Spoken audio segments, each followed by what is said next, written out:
Welcome to the Genius Factory. Enjoy the video. In this video, I will show you how to make green chili powder. To begin, select about 1 pound of fresh, firm green chilies, ensuring they are vibrant and blemish-free. Next, wash them thoroughly under cool water to remove any dirt. It is crucial to dry them completely afterwards, either with a clean towel or by air drying for several hours. Finally, remove the stems and chop the chilies into 1-inch pieces, preparing them for the drying process.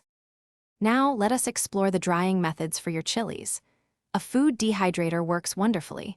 Set it to 125 degrees Fahrenheit for 8 to 12 hours or until they are brittle. If using an oven, spread them on a baking sheet and set it to its lowest temperature, around 150 degrees Fahrenheit, leaving the door slightly ajar. This method might take 6 to 10 hours. Alternatively, sun-dry them for 3 to 5 days until they snap easily.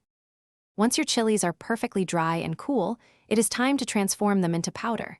Confirm they are truly brittle. They should snap easily when bent. Utilize a dedicated spice grinder or a high-speed blender for this step.